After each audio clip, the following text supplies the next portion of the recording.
The flag didn't look ceremonial in the glass case. It looked tired. The blue had dulled to a dusk that held on to daylight the way stubborn people hold on to promises. The 13 folds were perfect, angles aligned like a decision that could no longer be unmade. Ronnie Kestrel stared at the brass plate beneath it, her name, her rank, the date that wasn't the day she died. The VFW hall smelled like old pine soap, and lives written in the margins of deployment orders. A jukebox muttered something from another. War. Men with stitched-on years nursed coffee and memory in paper cups. There was a raffle for a snowmobile, even though snow was a rumor this time of year. The flag watched her from its case as if it knew her better than the living did. Her hand lifted before she meant it to. The glass was cold. It reflected the scar that parted her eyebrow, a white thread that caught light when she blinked. She didn't remember getting it, not exactly. It belonged to the blackout months that had become the vault between who she'd been and who people had mourned. "Help you?" asked a voice that had negotiated 1,000 bar tabs and more than a few ghosts. Ronnie let her hand drop. The woman behind the counter wore a black t-shirt with a faded winged emblem and the words, "County Fair Champ, 09. Her hair was cropped close to her skull. A tattoo of a rook crowned the tendons of her right hand. The name tag said a DDY. "I'm looking for whoever arranged the ceremony for this one," Ronnie said. She nodded at the case. "The plate says presented by Master Sergeant Owen Pike."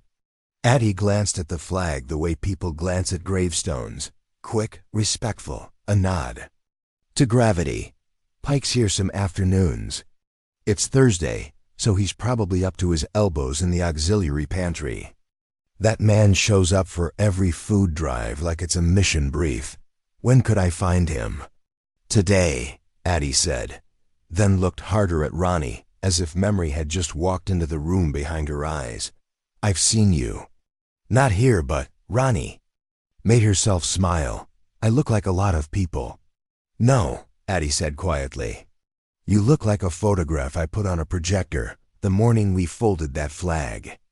The room was packed. People who hadn't stood together in 10 years stood shoulder to shoulder. Some were crying before I said your name. Ronnie's body did something without her consent, a small sway, as if the floor had shifted a degree. "What did you say?" "I read your bio," Addie said. "The one the Casualty Affairs Office sent. I remember because I had to rehearse it. It had the cadence of someone telling a story they didn't want to mispronounce." She swallowed. "I didn't know I was reading it to you." A chair scraped behind them. An older man with a heavy jaw and lighter eyes than his face would suggest sat down. A cardboard box labeled Nosh Pantry. The name on his jacket was Pike. Addie lifted her chin. "Sarge, this is Ronnie Kestrel," Pike said, not looking at the case. He looked at her like a rangefinder might, then softened it. "I hoped you'd come in sooner. You took your time." The room thinned out in Ronnie's hearing, where there had been the rustle of jackets and the rattle of ice in plastic cups. There was a narrow hallway sound, long and echoing. "You knew I wasn't dead." "I knew the paperwork smelled wrong," Pike said. "Paperwork tells you where." The lie was stapled. He nodded at the flag. "But what we did for you wasn't a lie." "I wasn't there to argue," Ronnie said. "You read a bio. What did it say?" "That you were born in a town no one wanted to admit still. Had its own accent," Pike said. "That you enlisted when a hurricane scattered half your high school. That you deployed twice, and the third time was one deployment too many for the answers anyone wanted to give. That you made sure everyone else got to the bird, even when the bird didn't want to wait. That you saved 3 people whose names I could say right now if you want me to." Her throat was dry. "What was the date?" "March 19th. Year they changed the camouflage pattern and pretended that was a strategy." That wasn't the day she remembered. The date in her bones was earlier, heat instead of wind, a runway throbbing from sun like a held breath. She had the shape of the day saved up inside her like a nerve, The taste of electrolyte tablets, the grit at her teeth, the way the radio had gone too quiet for the weather. I didn't die in March. I don't think you died at all, Pike said, but I do think someone needed you to be quiet. Quiet people are practical. They don't kick up a lot of paperwork. Addie breathed out a surprised laugh. He thinks he's subtle. Pike set the pantry box on the counter. His hands were scar-mapped the way old roads are, every wrong turn recorded. You want to see what they sent us? What they sent? For my funeral? She asked. What they sent for your narrative, he said. Come on. He led them into an office that had known too many rent-free months of grief. File cabinets lined one wall. A map of the county opposed them, dotted with pins. In the middle, a desk held a printer that had lost patience. Pike unlocked a drawer and pulled out a slim folder, stamped with a red stripe that had bled into the manila like a wound. He spread the contents on the desk. The order of things felt rehearsed. Biography, unit history, next of kin contact tree, standard casualty letter, a photograph. Ronnie's breath snagged. The photo was of her, but not one she remembered anyone taking. She wore a ball cap with a sun-faded patch. Her eyes were not looking at the camera, but at the sky, as if the camera were incidental and the weather were an argument she intended to win. Who gave you this? Ronnie asked. Courier, Pike said. Accustomed to doors. Opening when he knocked. Said he was from the office. Didn't say which one, and the badge he flashed would only impress someone who gets impressed by borders. Ronnie turned the photo over. On the back, a rubber stamp had cratered the paper fibers. Milk verified. The box marked for immediate. Family had a single check in it. A mark as thin as a sigh. Who's my immediate family? Ronnie asked, and the room took a step back from her. Pike didn't look away. Says here a father, deceased. A mother, unlisted. Says a brother. Says he signed for your effects. Ronnie's skin went cold under the memory of a boy with a gap in his front teeth, using a butter knife to pry a toy soldier free from tar. I don't have a brother. Addie swore the softest profanity Ronnie had ever heard, the kind that folds itself to fit inside a room of grief. Then who signed? Pike tapped a line. There was a name, Abram Kestrel. A black pen had made the signature confident. Beneath it, a sticky note in a hand that believed in block letters. Confirmed kin by database. You ever go by Abe? Addie asked, trying to fold the absurd into something that could be ironed later. No, Ronnie said. She didn't recognize the name, but her body held a recoil to it, a sense of metal scraping metal. Can I take this? You can photograph it, Pike said, with the weary pragmatism of someone who has lost things he has never even held. This folder is the one proof in my little empire that the world is not finished lying to us. Ronnie used her phone, taking photographs that looked like they remembered being paper. She sent them to herself and to an address no one knew she had mailbox she had made in a town she'd never seen. The habit had kept her alive before she knew she needed the habit. Do you remember the courier? She asked. Tall, perfect haircut, Pike said. The kind of posture you get when the first thing you learned to do with your body was carry it like a weapon. He wore cologne that smelled expensive and wrong. You don't wear cologne to bring a flag, Ronnie nodded. Thank you. Pike nodded at the case in the hall. We didn't fold that flag to fill someone's checklist. We did it because grief needs a shape. He hesitated then. If you want it, I'll take the plate out and put it in your hand. Ronnie watched the case through the doorway as if it might blink. Not yet. Outside, the parking lot held flat sunlight like a held breath.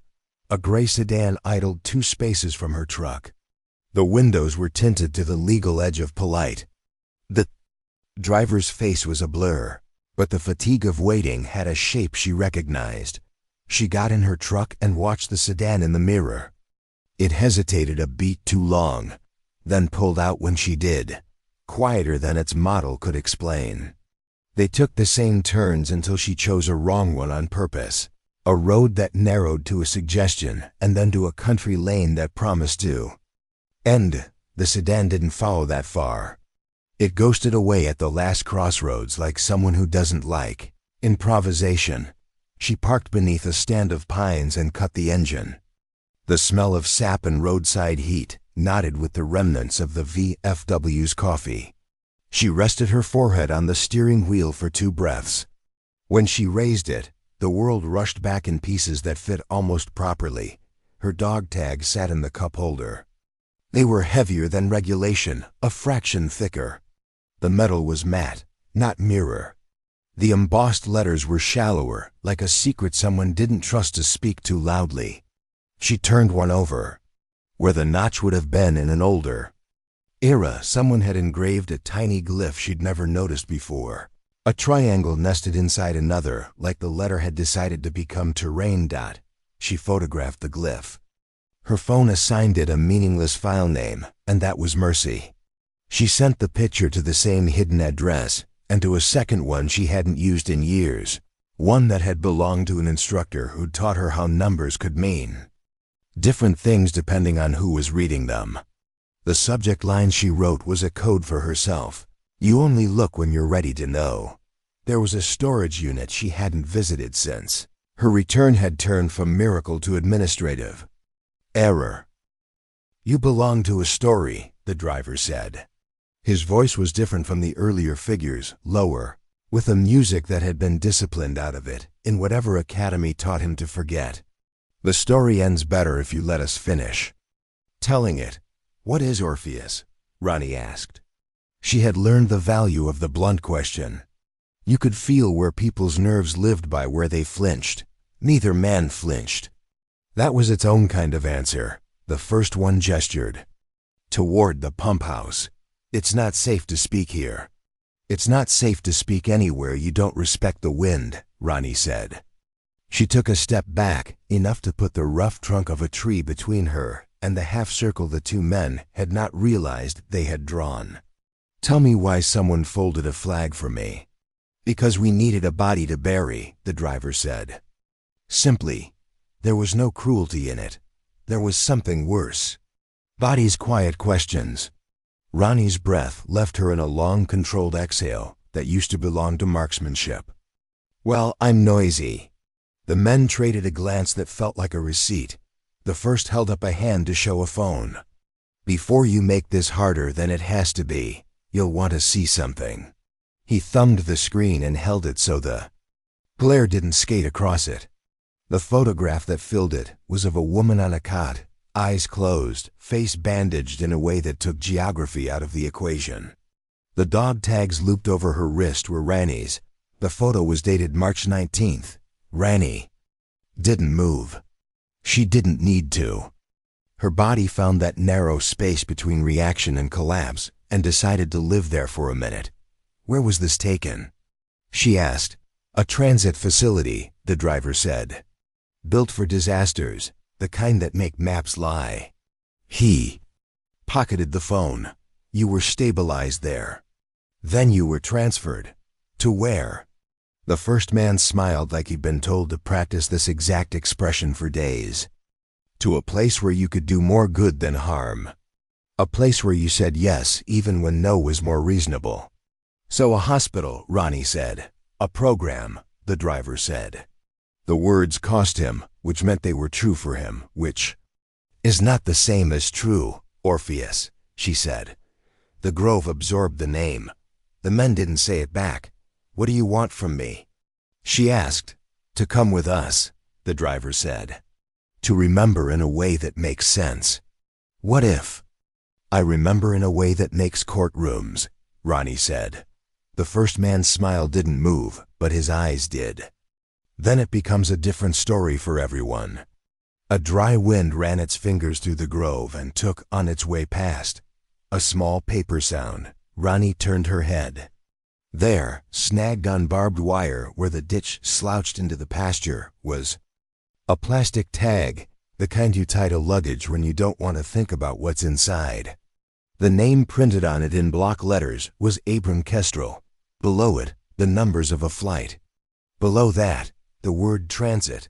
She didn't remember standing up. She didn't remember moving. She remembered the rip of plastic, the way the tag came free like something that had been waiting to exhale. She turned it in her hands. On the back was a symbol that matched the tiny triangle nested in triangle on her dog tags. And under that, smaller, almost ashamed of being seen, were the words "Property of National Casualty Integration Center. Give me the tags." The driver said again, voice sharper now. "Please." Ronnie looked at him over the edge of the plastic. "There's a program," she said softly, mostly to herself. "A place where names go when they don't fit anymore."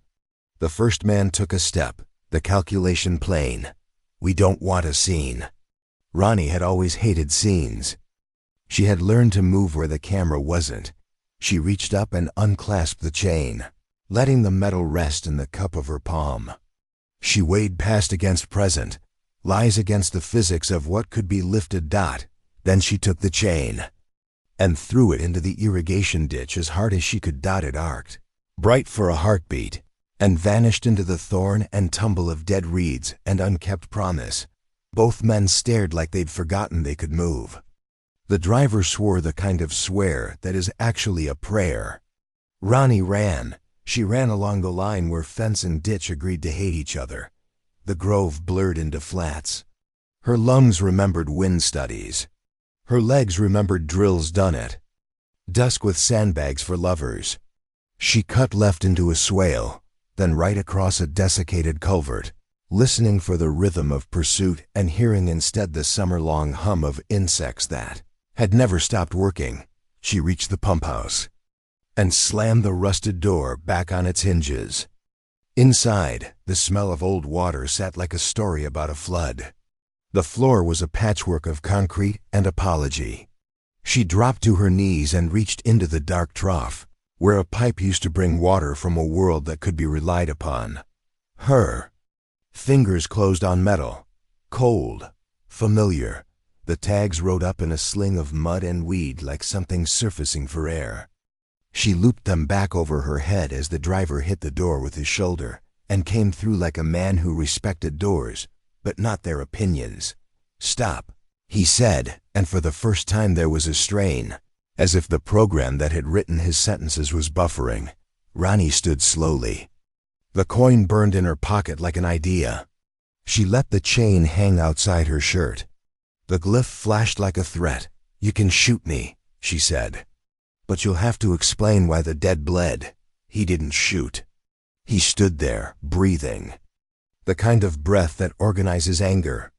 The other man came to the doorway and blocked the light with his compromise. "This isn't how it has to go," he said. "Please." "Then say what it is," Ronnie said. "Say what Orpheus is. Say why you needed me to fold." A voice outside the door. One Ronnie had not heard and yet had been listening for since she turned a key in the storage unit. Cut through the summer like a blade that had waited, patient, to be asked to do what it was made to do. "Because our dead have better access than our living," the voice said. "Because a door built for grief will always swing wide when justice knocks." Ronnie didn't turn. She held the men in the doorway with the steadiness people mistake for calm. The footsteps behind her came to rest a pace to her right, where a friend would stand if there had been time to make one. "You're late," Ronnie said without looking. "And you're still reckless," the voice answered, half fond, half furious. "Hello, Kestrel." She turned. The face bore the fatigue of someone who had been awake while others slept, and the mouth, God, the mouth knew her. The initial on the letter had been enough to pull her into the grove. The whole name sat now in front of her, and the world narrowed until it fit a syllable. "Abram," she said, not believing the shape of it and believing nothing else. He nodded. Once, a movement like someone accepting a penalty they had chosen a long time ago. "I told you the fence posts wouldn't line up." The driver lowered his gun, not out of respect but to make room for whatever came next. Ronnie felt the weight of the coin, and the weight of the tags and the weight of the flag in glass. That had taught her what it means to hold your own funeral in your mouth. "What did you do to me?" she asked him, and the world held still long enough to hear the answer that would change the shape of every story that had come before. Abram didn't answer at first. He studied her like she was a map with the legend scraped off, like he was, trying to remember which symbol meant water and which meant a warning you ignored only once. "I pulled you out," he said finally. "Then I put you somewhere no one could reach you, including yourself." "That's not an answer," Ronnie said. Her voice didn't rise. Sound that rises gives itself away. "It's the only order that saved your life," Abram said. He glanced past her at the two men in the doorway. "And apparently the order I can't protect anymore." "You signed for my effects," she said. "You signed as blood." "We built a family for the Ledger," he said simply. "The Ledger believed us. The Ledger always believes when death is the notary." The driver shifted his weight. "We can sort the philosophy after we leave, Mr. Kestrel." The way he said the name made it obvious he didn't believe in any of the letters that spelled it. "Tell her what Orpheus is," Abram said without looking at them. "Or I do." Silence, but not the empty kind. The kind that leans forward. Ronnie felt the old itch at the base of her skull that meant someone was choosing the wrong tactic while thinking it was the right one. "You made me a ghost," she said to Abram. "Then you expected me not to haunt anyone." He closed his eyes. "I expected you to live long enough to hate me with facts." Outside, wind combed the grass. Inside, the pump house felt too small for names that didn't fit anymore. The driver holstered his weapon like a man filing a complaint. "Fine," he said. "Orpheus is a corridor. We move things through it that get stuck in the world the way they shouldn't. When a story's end makes it dangerous to keep breathing in public, we repurpose the ending." "You fake deaths," Ronnie said. "We confirm transitions." Driver said, "Allergic to plain nouns. We take people who cannot continue as themselves and give them a second name that can move. And I qualify because the explosion on the runway tore up the chain of custody for your life," Abram said, opening his eyes. "Because the people who wanted you quiet were going to make sure silence didn't stop at paperwork. Because you knew too much and not enough at the same time." "About what?" Ronnie asked. "About a shipment that wasn't fuel," Abram said. "About a call sign that wasn't a person. About a plane that had no designation and a destination that had too many." He stared at her. "You told me you'd rather jump without a chute than let them put you in the official story. So I gave you a third option." Ronnie's temples throbbed like weather about to break. There were facts on the far side of a fog bank. She could see their outlines, but not yet their faces. "And the memory?" She asked. "Where did it go?" "With your consent," Abram said, and the words had more carefulness than anything else he'd said. "You signed it. You said if I try to go back, stop me. You said if I become a loose thread, tie me to something. We pulled the days you couldn't hold without breaking, and we stored them where they couldn't be subpoenaed or tortured out of you." He swallowed. "I promised I'd bring them back if the fence posts moved." The driver made a sound that wanted to be a laugh and was not allowed. "That's very pretty," he said. "It is also profoundly unauthorized." Abram's mouth twitched. "You're new enough to think authorization is a moral category." "What did you pull?" Ronnie asked, ignoring their duel. "How many days?" 14, Abram said. "From the week before the runway to the morning after the transit facility. The edges are sanded on purpose. What you remember around them is yours on purpose." Ronnie took a breath that had room for calculation. She touched the tags, felt the shallow letters like Braille for someone she used to be. "And these? They're credentials," Abram said. "Not just I. Think of them as keys cut from your name, tuned to specific locks. Physical, yes, but also acoustic. The stamp inside the metal is a microprint array. The triangle marks a nested frequency index. You hum the right note, the world opens. The driver shifted again, like the word hum had scratched something he believed should never itch. "Enough," he said. "We're leaving, all of us." "We'll go," Abram said. "Just not with you." The first man stepped over the threshold, as if thresholds were for other people. "Don't make us do this the way the manual describes." Ronnie's body remembered a manual of her own. She moved before her thought gave permission, pivoting low. As the driver lunged, her shoulder struck his centerline. The weapon he hadn't drawn yet became a non-issue. Abram moved at the same time, fast as regret, and used the door itself as a lever. In a different life, the driver would have admired. The efficiency. They didn't hurt anybody badly. They took the useful parts of a moment and left the rest. By the time the men remembered to be angry, Ronnie and Abram were out the back, crossing scrub. The pump house a square of shadow that pretended to be important. They slid down into the ditch. It held the history of a river that had never gotten its way. The reeds whispered gossip about past water. The tags lay cool against Ronnie's skin, a weight she could name. "Your truck?" Abram asked between breaths. "Watched," she said. "Yours?" "Gone," he said. "Or ours, depending which day you ask." He pointed east. "There's an agricultural access road. At the end of it is a gate no one thinks opens. It does." They ran bent to the land. The sun flattened itself against their backs. Ronnie counted the seconds between her footsteps and the shouts behind them. She kept the math to herself.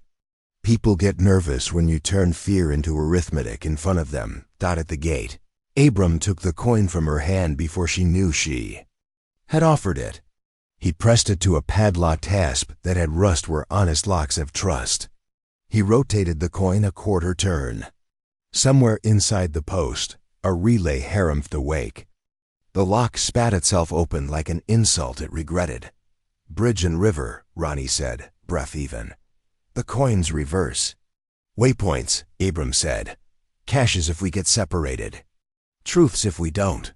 They slipped through and let the gate fall back into place. Beyond it, the access road dipped between windbreaks. The gray sedan was nowhere. The kind of nowhere that means something is recalculating. "Why show up now?" Ronnie asked. "Why not the day I found the duffel? Why not at the VFW when the flag had more courage than any of us?" "Because you just moved," Abram said. "I could watch a long time, but I couldn't reach in till you reached back. You sent the glyph to Sam." Her heart stuttered. "You read my mail." "Sam's my dead who isn't dead," Abram said. "He built half the tones on those tags. He built the other half out of the way you swear under pressure. He told me the message hit his box, the one you promised him you'd only use if you wanted the truth, even when you hated it. They trotted, the way you do when your body wants to sprint and your mind is smarter. The road took them to a corrugated shed that pretended to be empty. Abram lifted a feed bin lid. Beneath it was a canvas roll.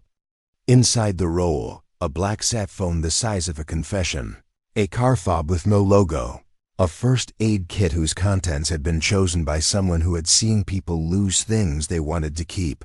"You expected this," Ronnie said. "I expect the worst and prepare for the thing that's just to the left of it," Abram said. He clicked the fob.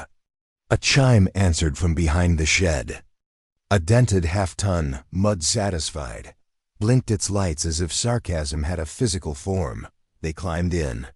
The engine turned over with the reluctant loyalty of an old working dog. Abram took the road south. Ronnie watched the mirrors. Dust made a second country behind them. "Talk," she said. He did. Slowly, carefully, like someone diffusing a story. "Orpheus started as a back door," he said. "Wildfire evacuations, floods, the first weeks of a war the government didn't want to admit it was in. People disappeared in those weeks for practical reasons. Their houses burned. Their ID did too. We built a system to reunite them with themselves. Then someone smarter than us asked, what if we could use the same system to unburden people who had become liabilities to the truth? Liabilities, Ronnie said. Meaning witnesses, Abrams agreed. Meaning operators, burned by their own success. Meaning analysts who found patterns they weren't supposed to find. Meaning translators who understood too much of the subtext and not enough of the politics. And me? You followed something into a hangar. That didn't want following, he said. You pulled a tarp off a pallet and saw instruments that don't show up on bills of lading. You heard a voice on a channel that isn't supposed to have voices, saying a call sign you weren't assigned to. Then you practiced insubordination the way only someone raised by storms can. You tried to photograph it. Someone blew the generator. Before you could, because if you can't see it, it didn't happen. The blast took you and 3 others off your feet. 2 got up. You didn't. Ronnie watched a windmill rotate slow philosophy at the edge of a fallow field. And then you made me dead, she said. And when I woke up, I didn't know it. You woke up angry, he said. And we needed you calm. You agreed to the vault. You agreed to the ledger. You told me to sign as brother because the casual cruelty of bureaucracy is easier to trick when it recognizes a word like family. I told you I would come back when the fence posts moved. They're not just crooked. Now, Kestrel. They're stacked like barricades. What changed? An audit, he said. Someone with dogma and budget and no tolerance for paradox counted us. We only ever exist in the spaces between numbers. You can't count what doesn't admit it's there without breaking something. And they sent handlers, Ronnie said, politely cologned. They sent closures, Abrams said. And they started at the edges. A medic in El Paso who signed a logbook he wasn't supposed to read. A deputy in Clay County who kept a freezer he didn't report. A woman at a VFW who read one too many names and remembered what names are for. Addie, Ronnie said softly. Addie. Abrams said. She's been careful. She's got her rook tattoo because she knows how to move sideways, but they're closing ranks.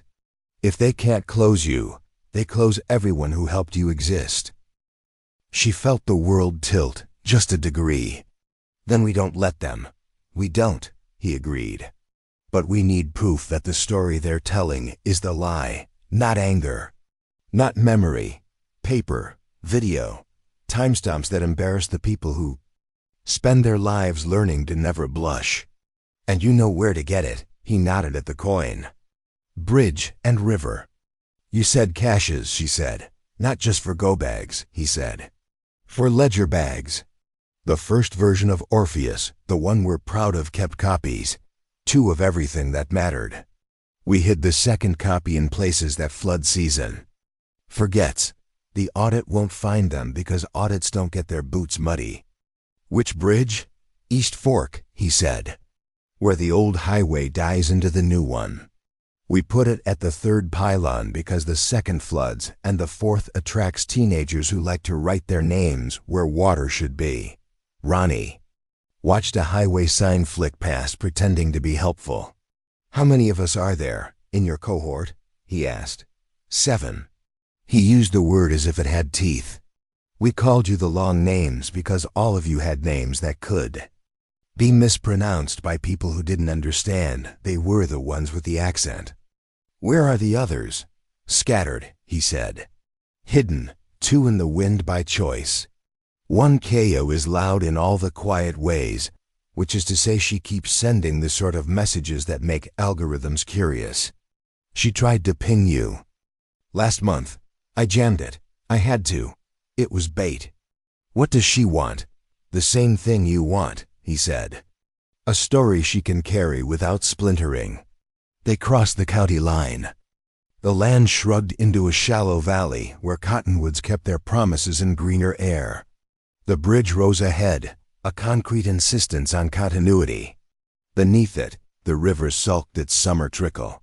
Abram parked on the far bank where willows offered gossip and shade. They walked down the riprap. The coin warmed in Ronnie's palm as if it recognized its geography. How many locks does one life need? She asked. As many as it takes to give you a choice about who opens them, he said. He pointed to the third pylon, where sunburned concrete met the water in a line of compromise. He knelt and pressed the coin to a rust-bloomed plate that looked like a repair. The state had run out of money to finish. He turned it a half revolution. The plate clicked backward. A square of darkness admitted it had always been a door. Ronnie crouched beside him. Inside, the safe space smelled like wet stone and rules that had been broken cleanly. Abram withdrew. A waterproof satchel. Its label was an old joke zero Weiss handwritten, in a script that belonged to someone who used to write footnotes and now wrote exit plans. He handed it to her. She unzipped it. Inside, a drive sealed in vacuum plastic, a ring-bound stack of thermal paper, a thumb-sized device that looked like a whistle and hummed like a held note, and photographs, the kind with chemical backs that remember fingers. Top photograph made her skin think about leaving. It was the hanger. It was the pallet with the tarp. It was her hand, glove, watch band. It was a sliver of instrument, a metal spine with ports that didn't have the decency to look civilian. In the corner, a date stamp that didn't know how important it was. 4 days before March 19th. Ronnie exhaled slowly.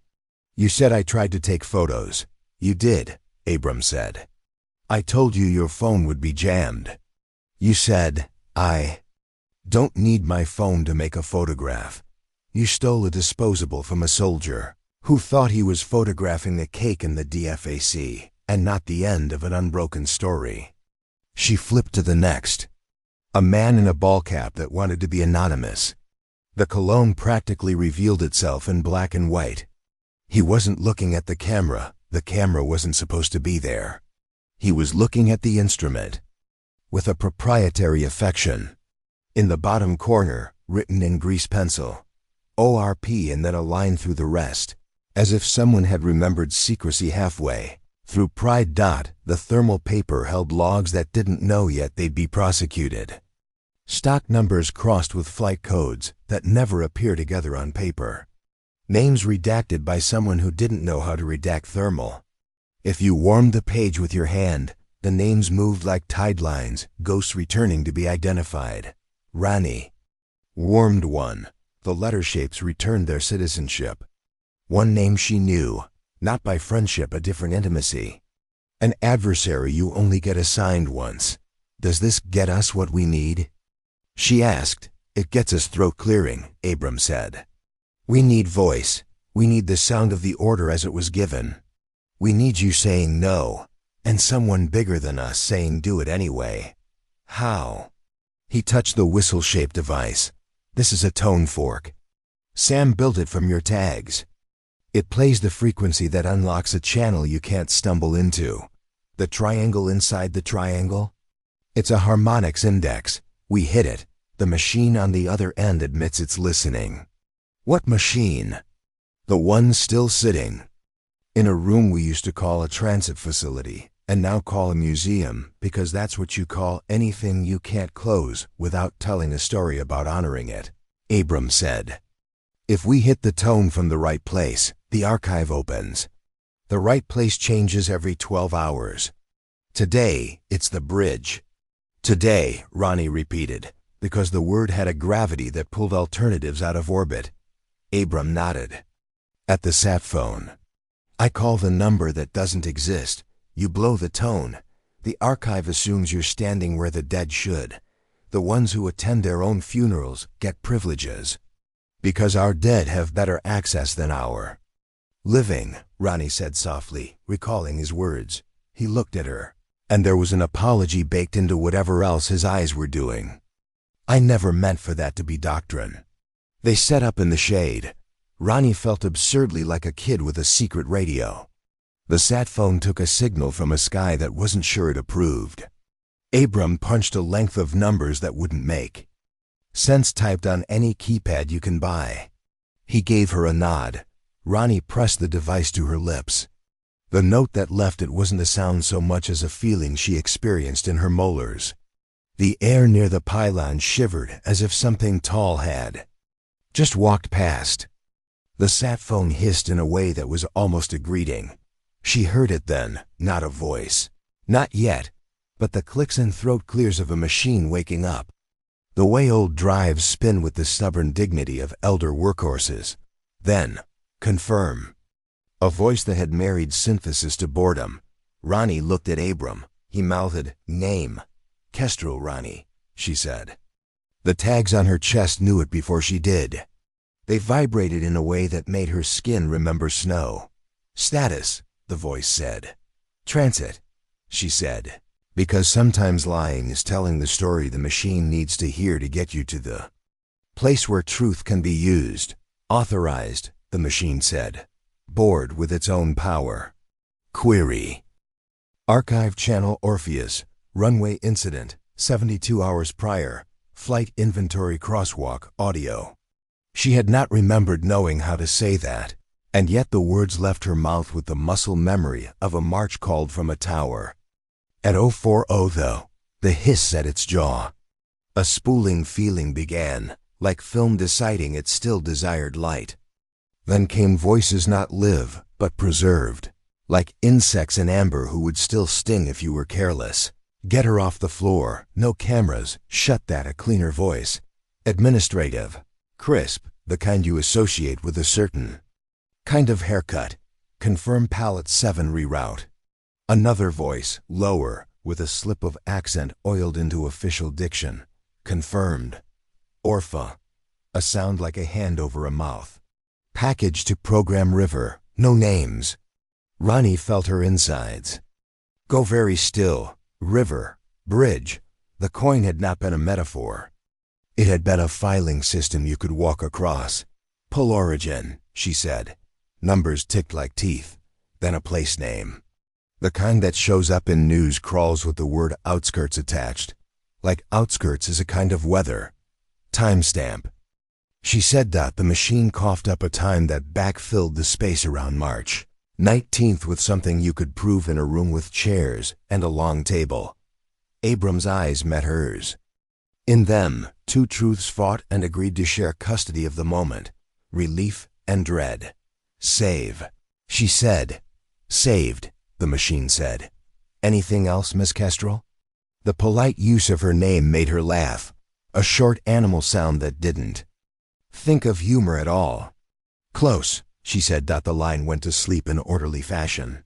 Abram exhaled like he'd been spotting her on a bench press. "That's voice," he said. "That's throat and tongue." They can't say it was satisfied. Bureaucrats inventing verbs. That's the sound of intent. Ronnie zipped the satchel. "So we run to a journalist?" "We run to someone who can outlast the first two injunctions," Abram said. "We run to a judge who didn't get famous for telling high school football teams to pray in the end zone. We run to a place where the story can sit without getting up to leave the room when someone coughs national security into their sleeve." "We run," she repeated. They didn't get the luxury. Movement at the periphery signaled the end of their planning phase. A figure on the far bank, then another. The gray sedan eased down onto the dirt like a reptile deciding to be an amphibian. "For the afternoon, of course," Abram said under his breath. "They do read bridges." Ronnie cataloged cover, the pylon, the willows, the slope. She calculated the time it would take to get the satchel into the truck if you didn't love your knees. She calculated the time it would take to get shot if you did. "Walk," she said. "Not run. Walk like you're leaving a picnic before a storm." They walked. The men on the far bank did not shout this time. They watched the way you watch an unfamiliar dog near a fence with a known holdout at the tailgate. Ronnie slid the satchel under the jump seat. Abram closed the door with the same gentleness you use on a sleeping child. "Because slamming feels like admission." "Keys," she said. He tossed them. She caught them. Their knuckles touched for a second that felt like a year in which they hadn't met yet. "Back road?" she asked. "Left at the culvert," he said. "2 cattle guards. One of them is real." They got in. The engine accepted their priorities. Ronnie took the bank at an angle. The truck did not object. but it sent her a memo about tire wear. On the washboard road, the sedan committed to pursuit. It gained on the flat, lost on the rough, gained again when pride required it. Seatbelt, she told Abram. He clicked it. You remember the creek crossing? Remind me, she said. It's deeper than it looks, he said. And it looks like a promise. They hit it at just above prudent speed. Water flared like a scar waking up. The tires touched silt. Hunted gravel found it. Behind them, the sedan considered physics and privately despised them. It entered the creek with the moral certainty of a memo and the hydrodynamics of a brick. Halfway through, it hesitated. Ronnie didn't. She took the far bank with more faith than traction allows. They made the second. Cattle guard. It was real. The sound it made when they crossed, it was the kind of music not everyone understands. The road narrowed into an assertion made of trees. Ronnie drove like she was remembering the steps to a song. Where? She asked. Safe house, he said. If it's still ours. If. The word wore its humility well. They emerged into a clearing to find a house whose architecture had been commissioned by necessity and built by rumor. It had the stance of a boy in a hand-me-down tux, proud of itself and hoping no one would. Notice the sleeves. Abram keyed a breakered panel near the porch. The door buzzed with the irritation of old circuits. They entered a room that had been a kitchen, long enough to be considered a kitchen, no matter what lived there now. Downstairs, he said. The stairs led to a concrete room with a table that was always a map no matter what you put on it. He hit a switch that made a fan somewhere else wake up and pretend to help. He opened a locker and took out towels, water, a bag of chips whose label had tried to do graphic design and failed. They ate in the mechanical quiet of people who had made themselves sit down because standing is a declaration you can't afford. I want the rest, Ronnie said eventually. Not just what we have to do, what we did. What you did to me. He wiped his hands with a care that meant he was avoiding touching his face. You remember the boy with the butter knife, he said. The one who used it to pry a toy soldier out of tar. My brother, she said. The word tasted like a story older than electricity. You never had a brother, Abram said gently. You had a neighbor who called you sister because your mother fed him when the power went out. The state took him 3 months later. When we built the Ledger family, you told me to put him in your file. You said, he's the only brother I ever had. Make the government say his name at least once for good. I made a new last name for him that matched yours. I made him down as your kin. He looked at her. And then I used that name for me. Her throat closed. You stole a boy's memory to make my paperwork honest. I borrowed a word to keep you alive, he said. I intended to give it back. She let the first anger flame and die. All right, she said. And the runway? He told her the parts she didn't know. The bribe that moved the night watch to the wrong side of the hangar. The order that sounded like safety and meant leverage. The way the instrument on the pallet matched sketches that had been signaled out of a lab that didn't have an address. And did have a budget. The way, when the explosion came, the lights went out so fast it felt like someone cutting thread between this world and the next. You were gone for 90 seconds, he said. They went to claim your things at minute 2. Efficient, she said. The word had all its teeth. I interrupted, he said. I intercepted the narrative. I got you to the transit facility and then outward from there like smuggling a fire out of a dry forest. Careful. Guilty, necessary. And when I woke, you tried to run back, he said. You pulled IVs like they were lions tying you to a dock. You headbutted a lieutenant whose face looked like a recruitment poster, and you told him he'd never be pretty again. A flash of actual humor crossed his face and left. I told you you had 2 choices. Fight me and we lose you, or trust me and we keep you for later. You said, fine. I'll hate you efficiently. Then you signed the consent. Then you slept. The DU. Room felt colder. though the fan said otherwise. "You should have let me decide when I could think." "I did," he said. "You gave me a decision to carry for you when you couldn't. I carried it. I hate that you need me to have been right." Footsteps creaked upstairs, not the house settling. Houses don't wear tactical boots. Abram's eyes cut to the ceiling. Ronnie stood, silent as her own worried thought. She moved to the edge of the stairs, where shadow held hands with architecture. A floorboard whispered betrayal above her head. A woman's voice called down, bright with someone else's authority. "Ronnie Kestrel, Owen Pike sends his regards. He says stop collecting ghosts and start collecting proof. May I come down?" Ronnie looked at Abram. He shook his head, once old code for too clean. "Stay up," Ronnie called. "Tell me something Pike would never say in public." A pause that wasn't quite long enough. "He keeps a photograph of his first salute in his wallet behind his granddaughter's report card." Ronnie's mouth flattened. Pike would never put paper near his IDs. "He's superstitious." Silence, then the polite scrape of a shoe at the top of the stairs. Abram mouthed. "Two." Ronnie nodded. She pointed to the breaker on the wall. He flipped it. The stairwell light died. No new light replaced it. Whoever was upstairs preferred night. Vision to honesty. They stepped back from the stairs. The house took a breath, then held it as if it knew what came next was a test. A shape crept down 2 steps. Another mirrored it a beat later. Ronnie waited until she could smell the detergent. Off the second one's sleeve. Then she spoke in a voice that exists to be obeyed by people who were raised by structure. "Freeze." The first didn't. The second's weight shifted, which is a kind of answer. Abram hit the breaker back on. Light returned with the indignation of being manipulated. The first woman's jaw was square in that culturally cross-pollinated way you get in the services. The second had eyes that belonged to a person who checked in with her conscience so often it had gotten bored. "Hands," Ronnie said. They raised them. "We're not here to harm you," Squarejaw said. "Then why the parade rehearsal?" Ronnie asked. "Because your handlers aren't your handlers anymore," the second woman said quietly. "They've been replaced by people who like rounding."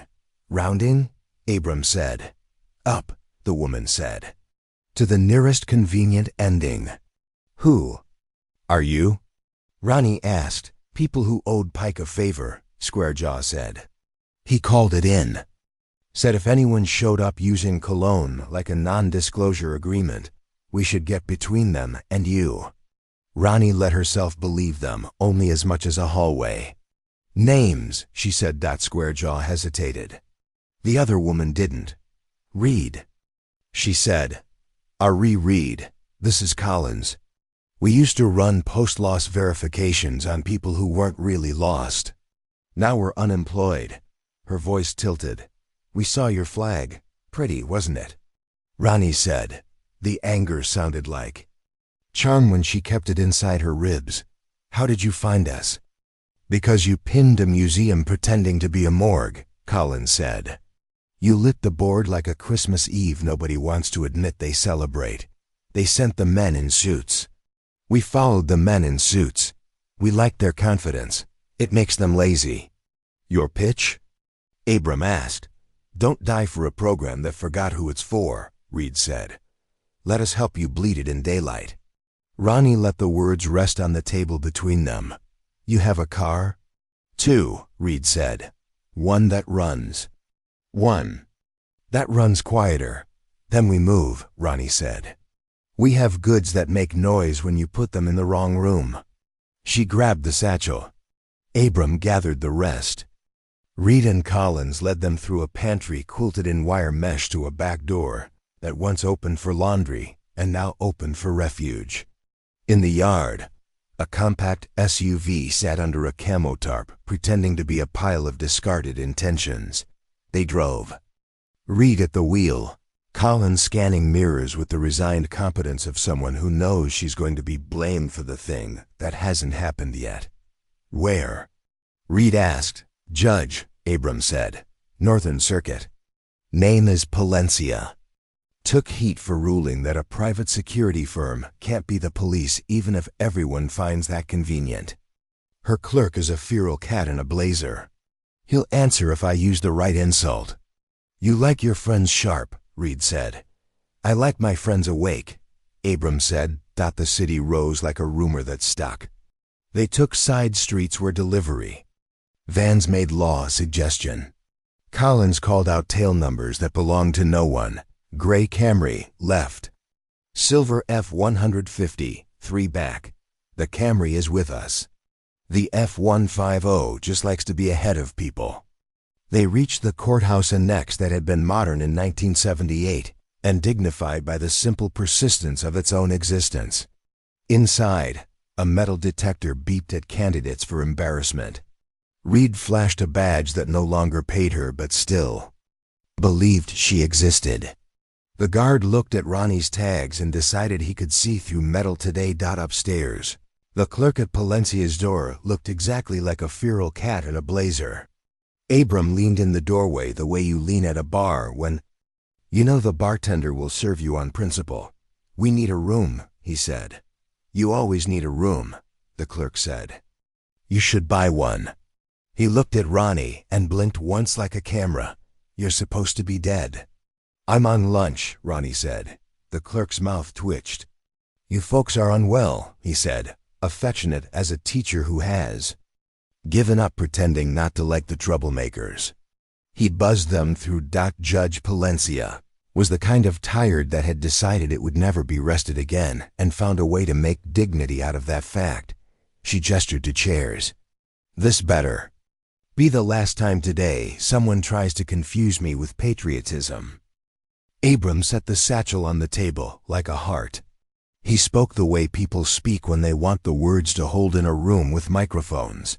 Your Honor, we have an archive that says a federal program used a disaster logistics corridor to move equipment to a theater it didn't have authority to exist in. We have proof it falsified deaths to create access. We have the voice of someone who ordered it. We also have 2 names of people who will not be alive by sunset if this doesn't sit somewhere that forces them to wait to kill anyone. Palencia steepled her fingers like she was making a tiny roof to shelter her next thought. You say these things like you didn't think I would believe you. I do. I also need to be able to prosecute belief. Show me. They showed her the photograph. The thermal paper, warmed by Ronnie's hand until the ink admitted citizenship. The audio, played on a speakerphone Palencia's clerk produced from a desk that had never given up a secret it wasn't ready to divorce. Palencia listened without moving in ways people notice. When the last voice died, she exhaled through her nose like someone who'd smelled smoke and found the fire. All right, she said. You're going to sit in my chambers and drink water until your bodies think you're safe. I'm going to file a petition that will move faster than fear because I've already written it for an occasion exactly like this. Don't smile. The fact that I have it ready is not a compliment to the Republic. We can't stay, Ronnie said. They can still come in here and turn you into a cautionary tale about X-Park poison. They can, Palencia said. But they won't, because someone in this building owes me for a favor that involved their niece in the bad investment in a hemp farm. And because we are going to put this on the docket where sunlight lives. We need copies, Abram said. You need redundancies, Palencia corrected. Copies can be stolen. Redundancies embarrass thieves, clerk. The feral cat entered with a laptop that bullied a scanner into excellence. They made 3 packets and 1 set that was not a set, but a set of detonators you could trigger by saying the right sentence in the right ear. Palenc. IA signed things with the anger of someone who had been patient too long. She looked up. Miss Kestrel, do you want to be seen? Ronnie shook her head. I want the story to be seen. I don't care if the country never learns my cheekbones. Wise, Palencia said.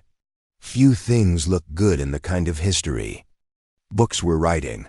A thump at the end of the hall. Not a door, a decision. The clerk went to peer, came back pale. Suits, he said, with the sort of smiles that come with clearance codes. Front door, Palencia said smoothly. They can have the front door. You'll take the cat door. The what? Reed asked. Architects build mercy into courthouses, Palencia said. They call it egress. I call it common sense. She stood. Collins, you go with my clerk. Reed, you buy us 7 minutes at the threshold by telling the truth in a way that makes everyone want to argue with you instead of arrest you. Abram, stop believing you have to be the one to get shot. Miss Kestrel, Ronnie met her gaze. Don't. Drop the satchel, Palencia said. Even if it means dropping someone else. The next 4 minutes rewrote Ronnie's understanding of how architecture could be an accomplice. The cat door was a maintenance corridor made by a compact between fire code and unions. They ducked pipes, skipped a step that had opinions about knees, and slid into a parking bay, where a white van slept like a domestic animal. The clerk drove like someone whose driving record contained footnotes. Collins fed him directions in monosyllables. Left, now. Brake. Sorry. They reached a lot behind a brick building whose windows had decided long ago to mind their own business. Reed appeared 5 minutes later, breathless and exhilarated in a way that made Ronnie like her against her own training. They argued. She said, they loved it. I hate them. The clerk's phone buzzed. He checked, then held it out to Ronnie. A text from Palencia, 3 words. Got temp relief. That buys us hours, Abram said. We need days. We need to move people, Collins said. Addie Pike, Kaya. Kaya first, Ronnie said. The name sat in her mouth like a decision. Where? Back to the Grove, Abram said. The tag we found wasn't just a name. It's a breadcrumb. Transit means the hub, but the flight number was from a feeder. There's only 1 feeder at that hour out of that county. The person who tied it there assumed we'd read it and remember how to get between fences that hate each other. What? If it's a trap, Reed asked. It is, Abram said. All the good things are. They drove back into the country. The light had shifted 2 degrees toward evening, which on this land means the air decides to forgive you a little. They parked before the Grove and walked in without pretending they were alone. They weren't. A figure rose from the ditch like rivergrass deciding to be a person. She was narrow and fierce and wore a red bandana like it owed her rent. You're late, she said.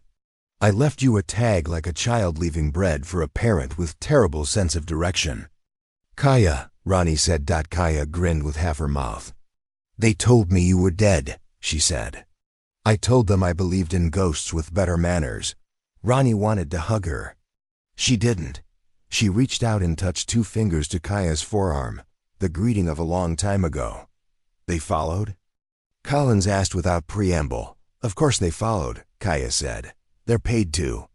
I took them past a fence with a sign that said nitrogen monoxide. Trespassing by order of people who don't own this. They got confused. Then they got hungry.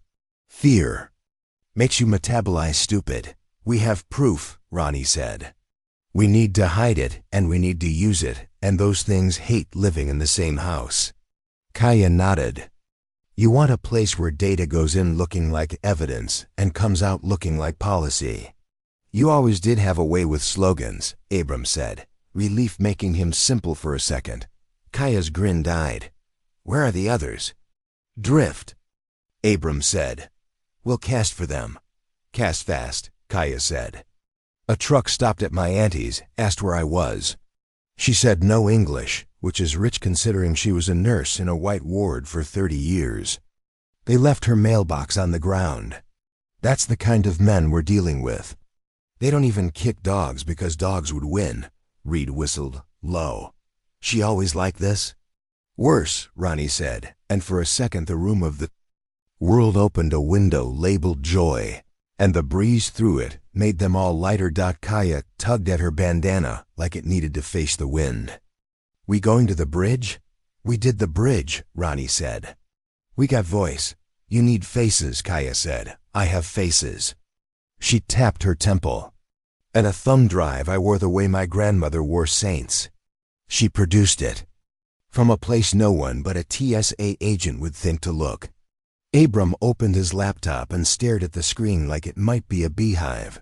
Files opened. Images arranged themselves into accusations. Men around a table. A map, the instrument on the pallet, now connected to a terminal whose colors offended the notion of good taste and good secrecy. A word taped on the wall that meant nothing to anyone who didn't know which alphabet to fear. Where'd you get these? Reed asked, and she wasn't asking because she doubted. She asked because admiration requires context to be full. Night. Shift, Kaya said. Cameras with motion sensors tired of being ignored. Custodians with sons who listen to music too loud and forget to take out the trash. The kind of saints this country still makes. They backed up the drives 3 ways and 2 more they invented for the pleasure of outwitting statistics. They buried 1 copy in a coffee can under a rock that looked like a sleeping dog. They gave 1 to Reed. They gave 1 to Collins.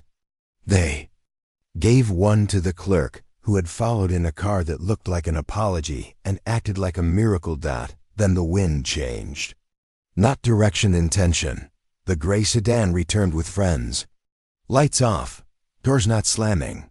Men who had practiced being the kind of quiet that expects to be rewarded for its manners. Positions, Ronnie said. It was not a command so much as a favor the air did for her voice. They had none, not really. They had the ditch, the pump house, the thin line of trees. They had will and proof and the basic American right to make a terrible plan work. The first man, the cologne, stepped forward under a cottonwood. Miss Kestrel, he said, this has gotten theatrical. You started it, Kaya said. We finish it, he said. Not today, Ronnie said. Give me the tags, he said, almost tender. You don't even know what you're carrying. I know what sings when I ask, she said. And I know who answers. Something like genuine curiosity crossed his face. Who? The part of the country that still keeps receipts, she said. Abram touched her elbow, tiny pressure, a wordless conversation they'd have longer than memory. She breathed in fog out choices. Back in the pump house, she told Kaya. You. 2, she pointed at Reed and Collins. Hook left and be bait enough to get them looking downwind. Clerk, she pointed. You are a miracle and a liability, and I love you. Go be safe. Abram, she didn't look. With me. They moved. The men took the invitation because invitations assume hospitality. Ronnie hit the pump house, the cool interior greeting her like an old discomfort. Abram slid in behind. She knelt at the trough again, reached deeper this time. Her fingers found not the tags. They hung against her chest where they had decided to live, but a metal grate. She yanked. It resisted the concept of change. She found an old bolt, used it as leverage, and pried. The grate lifted. Beneath, a cavity. Inside the cavity, an ammo can painted black and labeled in white marker. Orpheus Last Resort. Always label your last resorts. Abram murmured. She flipped the latches. Inside, a device notched like a harmonica, a canister the size of a thermos, and a set of injection vials with caps color-coded in a way that would make a chemist cry from both eyes. A handwritten card sat on top. If things become stupid. How stupid? She asked. Abram listened to the footsteps outside. Probably red, he said, pointing at the caps. But that has consequences. What's the harmonica? A jammer, the better kind. It convinces radios they're already talking to exactly the person they love most. And the thermos? Smoke, he said. But it's not smoke. It's a fog that eats camera lenses for lunch. Appetites, she said. She pocketed the jammer, slung the canister, and palmed 2 syringes she had no intention of using. Without a reason twice as good as an order. Ready? He nodded. There was regret in it, like a bell you ring once even though you know the dog will come and you're leaving town. they burst out as Kaya ran past, laughing like she owed the day. An insult. Reed fired a warning shot into the ground, a legally correct distance from a shoe. Collins shouted precisely the kind of thing that makes men hesitate just long enough to be outflanked by their own certainty. Ronnie popped the thermos. The fog poured out like a deployed memory. The cameras on the sedans blinked and decided to study philosophy instead. She blew the jammer. Radios on hips chirped happy lies. She heard one man say, "Copy, stand down," in a voice that truly believed he was obeying his favorite authority. In the lull that followed, Abram took her wrist. "The red," he said. "No," she said. "Kestrel, no," she said again. "You don't put something in me we can't take out. Not while I still remember my own name." A figure stepped through the fog. The first man. He had chosen belief over confusion. He lifted his weapon and lowered it like manners. "Last ask," he said. "Come with us. There are outcomes here where I look like the villain. I prefer not to be introduced that way." "Then don't be," Ronnie said. He sighed. "I'm tired of competent women telling me that." Ronnie smiled without humor. "We're tired of having to." Behind him, beyond the fog, the sun made a decision. It slipped under a cloud and put a blade of light across his face. In the brightness she saw it, a scar near his left ear. A small crescent. The kind you get from being grazed by debris under a hangar roof. "You were there," she said. He blinked. "Where?" "At the beginning of my ending," she said. "On the night a generator died the way honesty does." His eyes went still. "The way ponds do before a storm. We both were," he said. "We just learned different lessons." He squeezed the trigger. Abram moved. The shot took the room's attention and asked it to sit down. Ronnie felt Abram bump her hard, not like a lover, not like a partner, like a man who had practiced getting between consequences and choices for a living. He folded into the fog in a way that would have been graceful if she hadn't known where grace comes from. She caught him. The red wick of blood coming from his shoulder had too much color to be helpful. "Stupid," she said, because tenderness needed somewhere to sit. "Efficient," he corrected, breath thin. "You're the one with the tags." Kaya slid in on. Her knees like home plate was a moral victory. "He'll live if you stop the arguing and start the pressure." Ronnie did. The world around them went to busy. Reed and Collins turned movement into perimeter. The clerk called Palencia and told her a story without nouns that could be subpoenaed. The first man stood in the fog like a saint in a painting where the painter had gone outside to smoke and never returned. He raised his hands, not surrender. "A theater exercise. This escalates if we let it," he said, marveling at his own understatement. "Or we can call it what it is." "What is it?" Ronnie asked, not looking up from the bandage that filled under her fingers with someone else's. "Debt. A test," he said. "Of whether you want to be free or right." She met his eyes. "I want both." A siren far off began to write its long sentence across the empty miles. The fog thinned. The sun reconsidered, the grove inhaled. And somewhere in the distance, from the direction of the bridge, the air changed in a way machines make it change. Not a hum, a chord. The triangle inside the triangle, sung by something too large to be polite. Abram's hand tightened around her wrist. "They found the other door," he said. "They're opening the archive from the wrong place." "Who?" Kaya demanded. The answer arrived as a voice that came not from the men or the river or the radios, but from the tags themselves, tinny, intimate, as if the metal remembered. How to speak and had been waiting to be asked. Double quotes, "Miss Kestrel," it said. "This is the National Casualty Integration Center. There has been an unauthorized use of privileged frequencies. For your safety, please remain at your current location. A recovery team is en route." Ronnie stared at the tags. The voice sounded like a secretary for a god. She looked at the first man. He did not smile. He looked relieved. The tags warmed against her skin like a small, Obedient son. Don't answer, Abram whispered. The voice continued anyway, as if obedience had never been the point. Secondary authentication required, it said. Confirm. Next of kin, Ronnie swallowed. The ditch, the grove, the world waited. She opened her mouth to say a name that might never have belonged to anyone, and might have belonged to her all along. Because I was written in as your break, Abram said. And someone turned it into a trigger. The words hit her hard and square. Outside, engines idled like patients with a badge. How? She asked. I signed as kin, he said. Not. By blood, by custody. When they folded your flag, Orpheus needed a handler to keep you human in the system that wanted you useful. They called it a guardian key. She tasted metal that wasn't air. You forged family. I made sure the door didn't lock behind you, he said.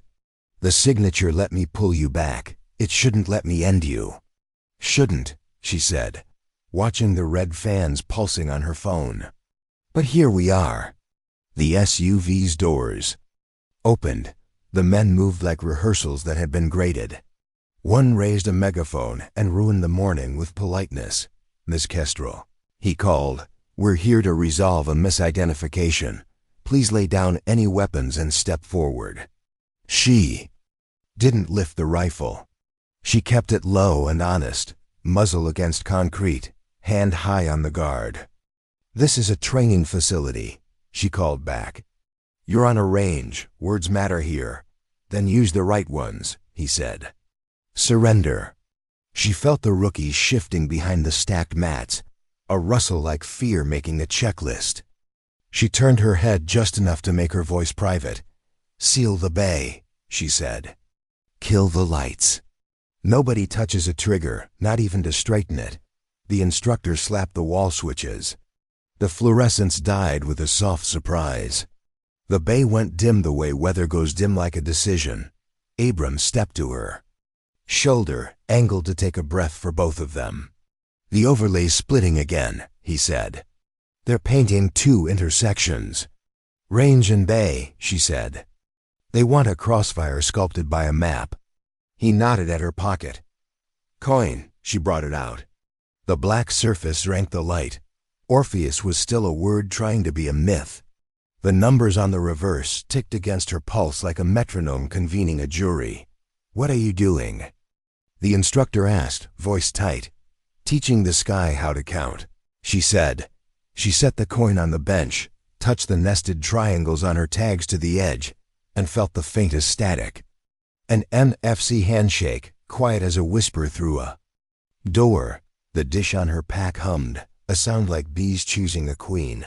The satellite overlay stuttered. A new field slid onto the image, not red but pale blue, so soft it nearly apologized. Corridor, Kestrel declared. Is that you or them? Abram asked. Us, she said. Paternalistic systems respect corridors. They think corridors are for extraction. We make one, and they'll hesitate to collapse it. He exhaled a laugh without humor. You're building a life zone. With a coin. I'm bribing a witness, she said. Drop it if you've ever had to outthink. A rule written by someone who never had to use it. The men outside shifted. The megaphone spoke again. Miss Kestrel, we have a sealed order. Step into the open now. Orders don't keep people breathing, she said. People do. She lifted the phone and angled the screen, so the corridor lay across the doorway like a river drawn by a child. She stepped to the very edge of it, letting the satellite see what it wanted to see. Stay in the blue, she said. No one crosses the red. If they try to drive the zone into the bay, we move the blue like a leash. The instructor swallowed. You can do that? We can ask, she said. And we can be convincing. The nested triangles glowed, or maybe her eyes wanted them to. The metadata shifted, tasked, Kestrel, _Ronnie, off, Omega. Note, corridor honored. Who's Omega? The instructor asked. Not a person, Abram said. A policy. Policies don't glow, the instructor muttered. They do, Ronnie said. When they were written to save face and accidentally save lives. The megaphone man conferred with his mirror image in the other SUV. One pointed at the range berm. One pointed at the bay. Strategy happens in mirrors too. We should go, the instructor said low. There's a bunker under the tower. We will, she said. But if we run now, they write our story for us. You care about the story? Abram asked. I care about the rookies, she said. They're learning which rooms want you to disappear. One of the men outside stepped forward into the sunlight, hands out, palms up. No weapon, a choice. He stayed within the red fan. Just inside it, as if daring the geometry to be real. See? He called, it's just a picture. Pictures have killed people, she said. Ask any doctor who's read the wrong X-ray. He took another step. The overlay pulsed, displeased. The corridor narrowed like a throat swallowing hard. Don't teach it to do that, Abram said under his breath. Then we move it, she said. Dish, he handed it up. She thumbed through the controls. The low earth bird responded with all the patience of vacuum and math. She drew a hinge with 2 fingers, pivoted the blue, and watched the red recoil, rearranging its appetite. Man in the sun froze, involuntary. You can laugh at superstition. You still stop when the river moves. Back to the cars, his partner hissed. She's playing the overlay. She's not, Ronnie said softly. She's telling the truth. Where the camera can hear it. The rookies were quiet behind her. The hush of people who had just watched a thing they'd tell right and wrong for years. She angled toward Abram. You said Guardian Key. What else can it do? Log and revoke, he said. Open and close. It's a conscious witness inside an unconscious machine. I can end a tasking. I can close an operation. I can pull down a person like a blinds cord. And if someone held that rope while you slept, she said, they could strangle, not save, he nodded once. Stage 2 means escalation. It means automatic compliance. It means the system will accept my authorization if anyone presents it with a convincing enough signature. You mean a coin and a camera? I mean the parts of us we left in rooms we shouldn't have trusted, he said. The men outside split. 2 to the range. 2 to the bay. Not hurrying. The kind of measured that believes adrenaline is for people who apply for jobs. We're going to the bunker, she said. Instructor, you pipe the corridor down the back hall to the stairwell. Abram, you keep that corridor breathing. And you? He asked. I'm going to give them a better picture, she said. She crossed the bay to the props closet and pulled down a roll of Mylar blankets and a stack of chemical heat packs. The instructor blinked. You turning us into campers? Into physics, she said. She taped 2 blankets to a rolling target frame, crushed the heat packs to life, and slapped them into the chest and head zones. She hung a 3rd blanket at knee height, trying to make heat lie like a person crouching. She rolled the frame into the far end of the bay, just inside the range's red fan. The satellite loved it. Heat signatures swarmed to cameras like gossip. The overlay pulsed. Kill zone, Kestrel confirmed, tightened around the decoy like hands. Now we move, she said. They slipped down the back hall, past the trophy case of retired helmets and bent carabiners. The rookies moved like people trying to become smoke. The stairwell door clanged softly, a sound that always sounds guilty. The bunker was more a thick room than a myth. Cinder block, 2 exits, a filtered intake someone smarter than the budget had insisted on. Folding cots, a crate of water, a phone line that loved dial tones. Phones? The instructor asked. No calls, she said. Not out. Not where they can triangulate and build their own zone. Abram set the dish on a crate and made it a little altar. He knelt as if prayer were an ergonomic necessity, hands on the controls, eyes on the image. It's drifting, he said. They're tugging at the corridor. Hold it steady, she said. Make it cost them attention. He smiled without humor. You always did like asymmetric wars. They're the honest kind, she said. Drop it if you've ever had to build your own corridor through a system that kept insisting you were a ghost. The bunker hummed softly, the sound of threads woven with electricity. Ronnie laid her rifle across a crate, checked the bolt, checked herself, checked Abram.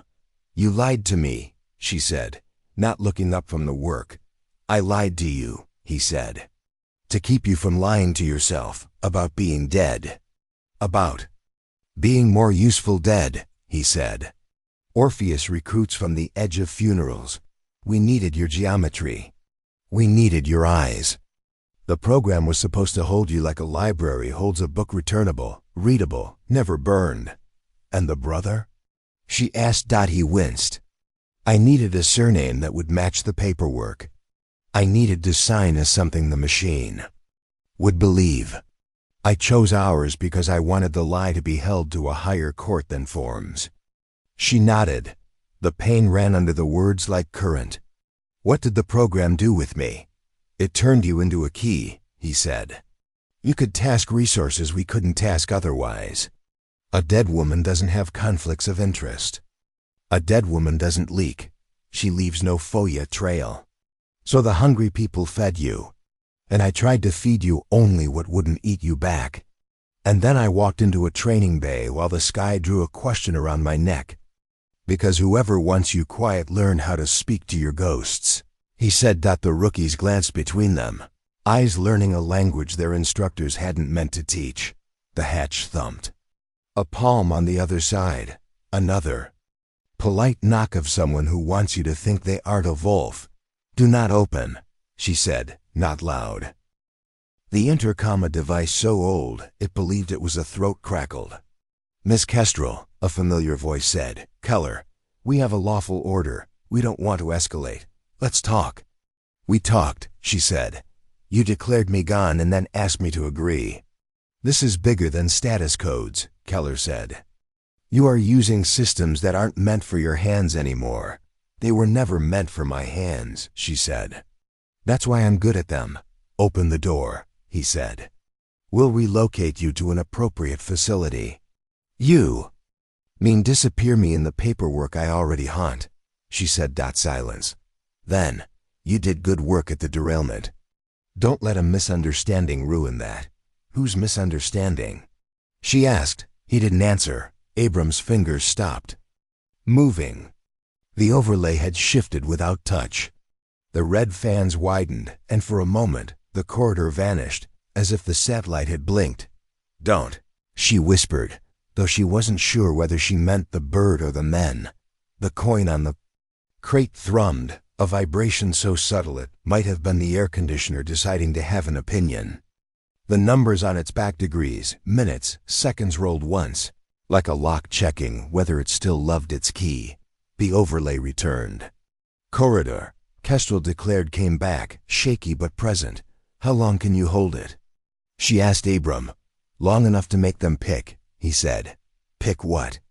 The instructor asked. Whether they want to win or want to be right, she said. The intercom crackled again, but not with Keller. A different voice sneaked in like a cat through a screen door. Ronnie, the voice said softly. Victor, you're about to be out of options. You have a talent for arriving with bad news, she said. I'm arriving with math, he said. Stage 2 has a stage 3. It's a kill chain you don't want to see on the ground. They're cueing a bird to paint your roof. So your corridor won't matter? She asked. It'll matter enough to tell the story later, he said. But I'd rather there be a later. What do you want me to do? Step out, he said. Alone. Let the system see that the person and the program can be divorced without violence. It's not surrender, it's punctuation. She looked at Abram. He shook his head, slow and sure. He wants control of the narrative. They're building an audience. She turned the coin in her palm. The metal had warmed to skin. She remembered her mother teaching her triage. The worst thing you can do is confuse urgency with importance. She remembered her father teaching her wind. The worst thing you can do is believe it loves you. Victor, She said, if they paint, what's their authority line? Same as your map, he said. OMEGA, no names, just policy. And if I move the corridor? They'll move the designation, he said. The camera is in love with you, Kestrel. It follows what you trace. Good, she said and hung up. She looked at the rookies. They were listening like people whose first stories about the job had just grown new teeth. If you have to choose between humiliation and harm, she said, pick humiliation. It heals faster. You're not going out there, Abram said. I'm going where the camera can see me, she said. Same thing, he said. Not if I move the camera, she said. She lifted the dish, the coin, the phone. She drew the corridor to the side exit, the one that opened into the Mocktown's narrow street where the plywood buildings insisted on being believed for training's sake. Instructor, she said, crank the fog in the Mocktown. Slow roll. He nodded, ran, returned, and the ventilation fans began to smudge the air with a fine, harmless white that made edges kinder. Rookies, she said. Go with him, down the other stairs. Stay in blue, no hero deals. This is a geometry problem, not a test of courage. They went. She watched the corridor wrap their bodies like a sentence diagram around a word you loved. Abram caught her sleeve. If stage 3 paints, there will be heat on the roof you can't outthink. I need the witness to see what deserves heat, she said. Help me write it. He hesitated, then nodded like a man agreeing to a fight his bones had scheduled. Years ago. They climbed. The side exit groaned. The Mocktown waited with stage doors and painted windows and a sky so blue it felt like a dare. Fog curled around the low facades. The corridor glowed on the screen the way a prayer hums in a chest. The SUVs had repositioned, one near the range, one turning to face the street. Men on doors. One on the roof of the sedan with the megaphone. Because authority misunderstands theater as often as theater misunderstands authority. We're stepping out, she called. Watch your geometry. She walked into the street with the rifle slung and her hands visible. Abram walked to her. Right, a pace back, hands empty, the dish strapped like a messenger bag. The corridor widened, welcoming their choice and wanting to be thanked for it. Victor's voice came through the phone in her vest without being invited. Good, he said. Keep the muzzle down. Keep the coin out. Let them film you doing. Nothing wrong. She wanted to say she had passed that test 1,000 times in rooms with no cameras. She kept her mouth shut. She watched the roofline of the training bay. A glint, a shimmer like summer over asphalt. Bird? She asked Abram, painting. Not firing, he said. A laser you can't see unless you're the thing it wants. Her screen whispered a new annotation. Paint acquired. Auth. Omega. Witness. Orpheus. Witness. She said, they're logging this as doctrine, Abram said. No wonder the camera wants your name. Then we give it a better doctrine, she said. She stepped one pace left. Into the line where the red and blue met. She held the coin up. Not like a flag, but like a token you would present to a door you needed to forgive you. Watch, she said to the sky. Watch who aims where. The overlay shivered. A new fan flickered, small and sharp, pointing not at her, but at the SUV engine bay where vapors from a leaky gasoline can had collected, invisible and disloyal. Someone hadn't secured their equipment. Someone believed the world would hold. Still for them. She drew a shape around that heat with her finger, framing negligence like a portrait. The satellite, delighted to be instructed by a person with bones, stamped it. Hazard. Kill zone candidate. The men saw her pointing. They looked down at their engine bay. One swore. One grabbed the can. In that moment, the camera had a better picture to love. The paint drifted off her and onto the SUV. A butterfly attracted to the only flower in a field that didn't understand seasons. The metadata grappled with itself. Victor, she said. Tell Keller I moved the target. If they fire now, their own report will eat them. Silence. Then from the intercom a barked, "Hold paint. Hold paint," and the shimmer died like a bad idea in a room of adults. She breathed. She felt the whole compound breathe. Even the plywood breathed. "Now," Abram murmured. "While they're embarrassed. Now what?" "Now we make them pick," he said, "between saving face and saving policy." Keller's voice came back thin and furious. "Miss Kestrel, you will stand down." "I'm standing," she said. "You stand better." He didn't try the door again. He knew how sound travels when you don't own it. The rookies, 2 buildings down, peered from a door cracked an inch. She flicked 2 fingers, back, the door closed. "Good students. You wanted me to tell you why the system thinks I can end." "You," Abram said, still watching the overlay. "Tell me," she said. "Because I asked it to believe in someone more than it believed in itself," he said. "And systems punish faith." She let the words settle. They hurt less for being true. The coin clicked, almost a sigh. The numbers stopped moving.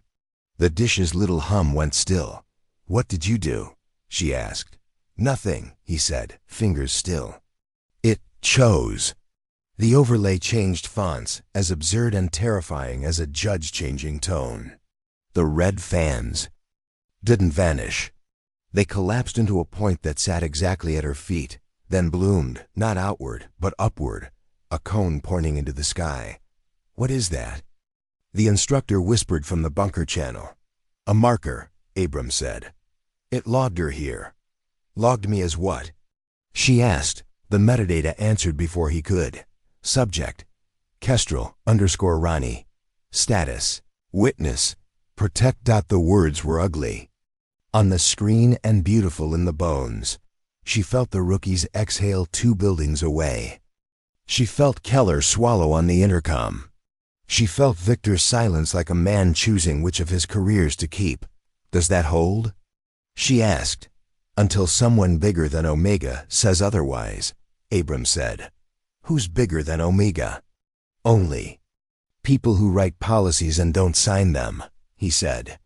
The corridor widened of its own accord, perhaps out of relief. The men at the SUVs relaxed the way dogs do when their handler steps back through the gate. One braver or more foolish than his friends lowered his hands entirely. "Because the signature they stole wears my name," Abram said. "But I can still take it back." The point of light kept falling. It wasn't a star. It was intent hardened into hardware. "Then do it," Ronnie said. "I need a line," he said. "I need the witness awake." "The witness is revoked," she said. "So we wake it the old way." She lifted the coin to the dish. The nested triangles kissed. The dish hummed like a beehive that remembered winter. Her tags warmed against her sternum. "Guardian override," she said quietly. "Kestrel to Kestrel. Corridor, not cone." The phone vibrated. The overlay flickered, purple starving the screen of red and blue. For a breath the sky was just sky. Ronnie stepped into the doorway, feet on concrete, hands open. The rookies behind the sealed bay learned how to watch a person bargain with orbit. "Abram," she said without turning. "The phrase you never wanted me to use," he swallowed. "Countermand Guardian, Echo 7, witness ascend." She spoke it. The metal heard. The coin clicked like a safe, remembering the combination of a voice. The dish threw a quiet chord into the air. On her screen, purple cylinder kinked. Then it tore. The blue corridor bled in around the edges, thin at first, then thickening like courage. Metadata appeared, stuttered, settled. Witness, Orpheus. Status, partial. Subject, Kestrel_Ronnie. Protect if possible. If possible. Abram breathed. "It always hedges." "Not today," she said. She thumbed the camera outward. The lens drank the lot, the SUVs, the rope tower, the roofs. She drew a fan that started at the SUV's engine bay, where the flammable intake still waited to betray someone. Careless, she let the satellite adore that shape. The falling light drifted a degree. Not much. Enough to say the universe still responded to gentle hands. "Give me 2 more seconds," Abram said. "I need to bind the guardian key to you, not me. You can do that?" "I never did because I liked living," he said. "Live longer." She said. He put his hand over hers on the coin. The world went still enough to hear the difference between wind and the idea of wind. He said one word, the sound of a door deciding to swing for a new owner. A test. The tag on her chest vibrated. Like a plucked string. The overlay changed fonts. Insolent and bureaucratic at once. Guardian. Kestrel _ Ronnie. CO sign. Kestrel _ Abram. Status. Active. Off-chain. Omega NX. What's NX? She asked, the part that pretends to be a footnote and is actually the thesis, he said. The light fell slower now. Or she wanted to believe it did. She traced a new shape on the map, not red this time, not blue. A pale ellipse over the scrub beyond the training compound. Empty ground. No power lines. No rookies. No SUVs pretending to be important. "Here," she whispered. "Take your anger here." The satellite stamped the ellipse with a small, reluctant sigh. Divert. Safe. Note. Collateral minimized. She could feel a human behind a screen somewhere. Failing to accept that a dead woman was giving them their best option. "Hesitation is a kind of morality when you're lucky, Victor," she said to the air. "If you're on any line that still respects me, tell the person with the button they can be heroes in the memo for once." No answer, then thin, like a wire stretched too far but not snapped, working it. The light jerked. Not recoil, rethink. It slewed off the bay roof and swung like a pendulum toward the scrub. It chose Earth that had no biographies written on it. "Down," Ronnie said to no one who needed the advice. The sound arrived late and fast. Pressure slapped the walls and tried to move the door through the frame. Dirt and intent met and became a lesson. The concussion hit her teeth and introduced itself to her lungs. Then the wind scavenged what it could. The fan sighed. The blue corridor widened until it could have been a sky. Silence held court. The SUVs didn't move. The men beside them forgot their hands. The rookies behind the bay door all became the kind of students instructors remember when they're very old. Ronnie pulled in a breath that queued up the next choice. "Abram?" she asked. He was on his feet because his body had taught itself that gravity should be a negotiation. "Still here," he said. His eyes were bright and furious and grateful the way people are after the world decides to extend their lease. "Good," she said. "We're not done." She walked out into the light. The dust made a small brown planet around her boots. She kept the rifle slung, the barrel down, the palms visible. The satellite watched like it had asked to be forgiven and hadn't gotten an answer yet. "Keller," she called. "Come see what your order almost bought." He stepped from behind the SUV, not like a coward and not like a hero. Like a bureaucrat who had lost a bet with the day. "You diverted an airborne strike," he said. "With a coin." "I kept your office from writing letters to mothers," she said. "With a program you wanted me to pretend didn't exist." He tried to fix his expression and failed. "You have to come in," he said. "There are hearings. There will be questions I can't answer unless you stand in the room where it's legal to ask them." "You want custody," she said. "You don't get to call it safety just because your floor is waxed." He glanced at the rope tower, at the rookies fanned along the catwalk like gossip. He lowered his voice. "You're a liability, Miss Kestrel. Your existence will be used." "Then I'll use it first," she said. Victor's voice arrived from somewhere behind Keller's shoulder like heat you didn't notice until you were thirsty. She usually does. He looked tired in the way sprinters look tired at the end of marathons they never trained for. The cologne had caved to dust. The perfect haircut had admitted that weather exists. The small crescent scar near his ear caught the sun and told a story it didn't enjoy telling. "You moved the paint," he said to Ronnie. "I didn't know you could do that." "You taught me to love pictures," she said. "You forgot I can draw." He smiled, then didn't. "Keller," he said, eyes still on Ronnie, "call off the containment.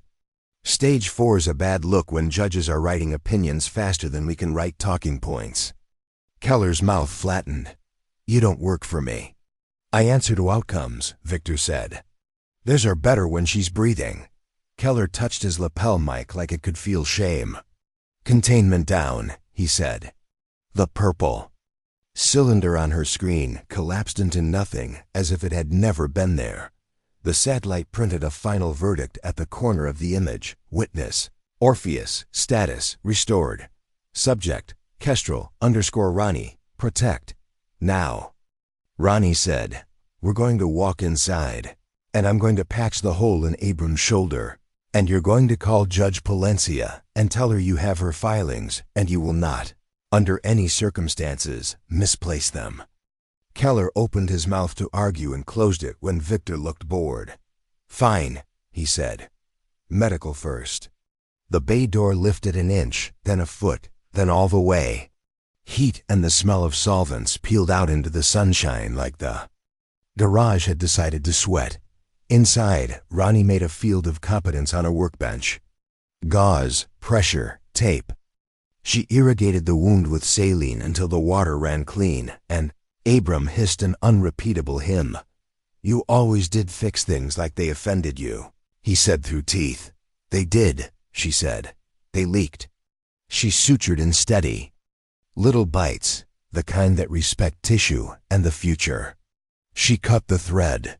She built a sling out of a triangular bandage and a curse. "Better," he said. "Temporarily," she said. The rookies hovered like satellites of their own.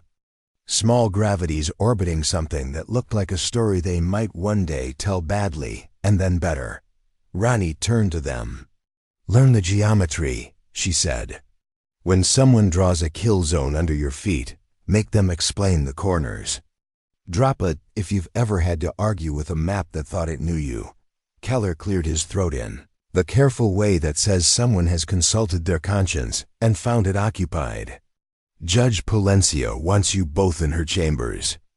"In 1 hour," he said, "with counsel." "Counsel makes my head itch," Ronnie said. "Then scratch on the record," Victor said. "Bring the coin." "Leave the dish." "Why?" "Because a camera that follows you everywhere will make you into a show," he said. "We're trying to stay at trial." She hated that he was right. She hated that she cared. She nodded once. They drove in convoy like a parade that hadn't been advertised. Keller's SUV in front, Victor's behind, Ronnie and Abram between. The rookies pressed to the bay door like a crowd watching the train. That once was important and is now mostly a story about steel. Palencia's building was less guarded now and more known. The clerk handed them wristbands like admission to a concert you could not dance at. Reed and Collins sat on a bench like sisters in a story that ended with indictments. Kaya leaned against a pillar, bandana shifted, mirth tempered by obligation, inside. The chambers. Palencia held the day like a conductor holds silence at the end of a piece. "You can't clap for yet, double quotes, Ms. Kestrel," she said. "Mr. Kestrel." "Director Keller." "Mr. What do you call yourself?" "Victor's fine," he said. "It rarely is," Palencia said. "Sit." They did. "I have a temporary order that says the program shepherded under the umbrella Orpheus will not alter, delete, or migrate any data relevant to the runway incident until review," she said. "I have another that says no one will alter the status of Miss Kestrel's living," which is a sentence I did not expect to write when I was 19, and thought law school would be about property lines. Keller shifted. "Your Honor, there are equities." "I know the word," she said. "I also know the word people. You can sit in the hall for 5 minutes and remember it if you like." He did not ask to leave. Palenc. I had turned to Ronnie. Do you intend to testify? Yes, Ronnie said. The word left her mouth cleanly, on the record. Under my name. And do you understand that the people who made you a ghost will try to make you one again? With paperwork, if not with physics. Yes, Ronnie said. Then ask your question, Palencia said. Ronnie blinked. What question? The one you brought into my building like a ticking clock. Ask it so the record can begin to answer it. Ronnie looked at the coin in her palm. The numbers on its back no longer shivered. They waited. She lifted her eyes to Victor. Who wrote Omega? Victor took a breath that had history in it. A committee, he said. Of course. But the pen sat in one hand. Deputy Secretary Lyle Santee. He thought consequences were for lower pay grades.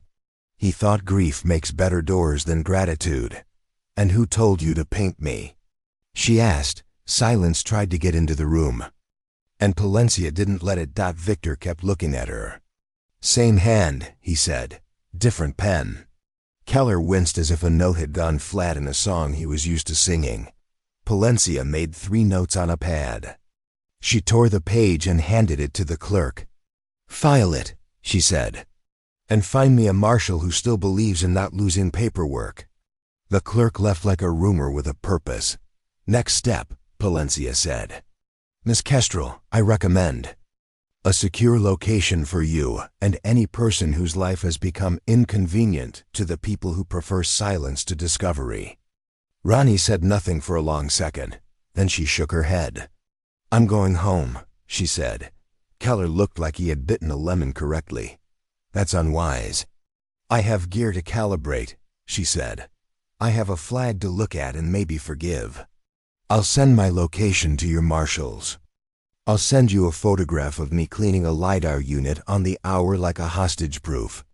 You can point cameras at my house if you like. I will wave. Palencia's mouth became less tired.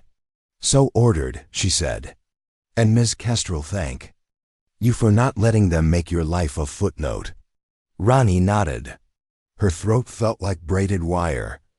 Outside, Victor fell and stepped beside her as if walking were a negotiation he intended to win.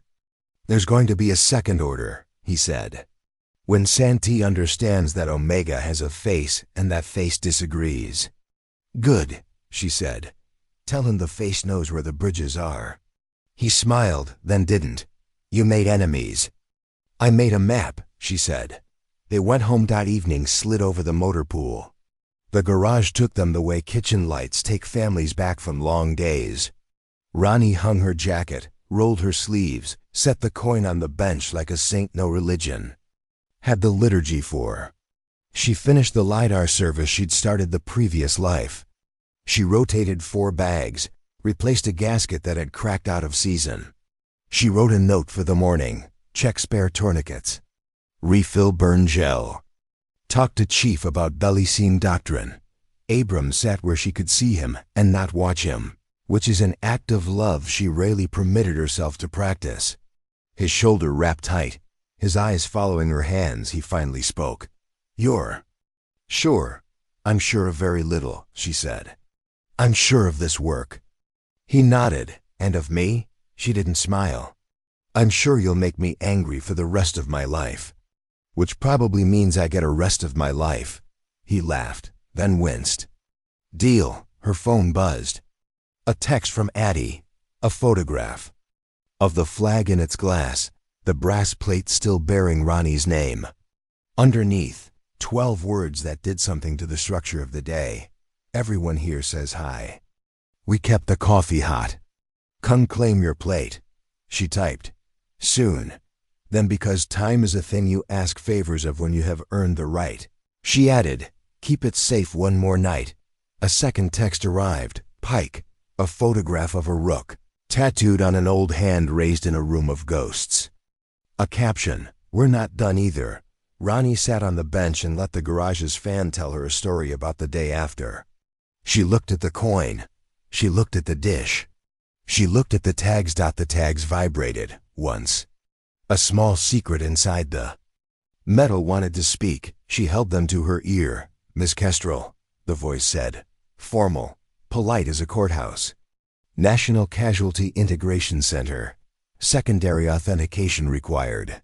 Confirm next of kin. She breathed. She remembered. A boy with a butter knife prying a toy soldier free from tar.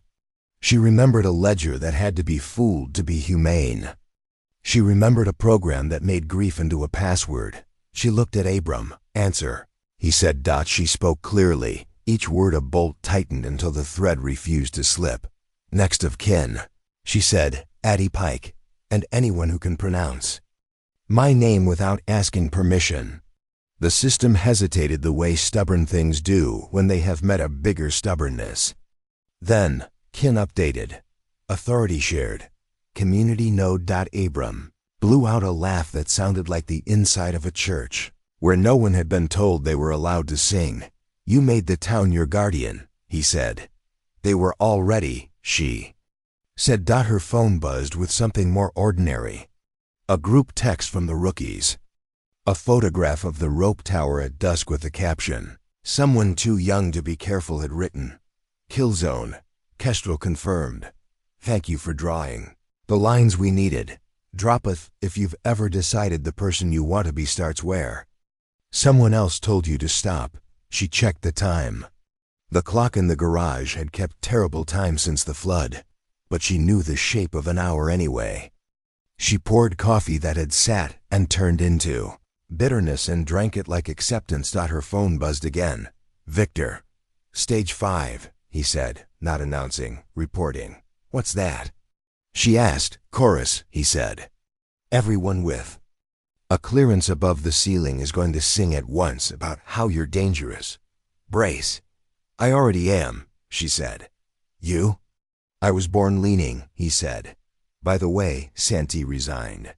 He'll say it was health. It was us. Not US, she said. Evidence. He hung up without a goodbye, which she found she preferred.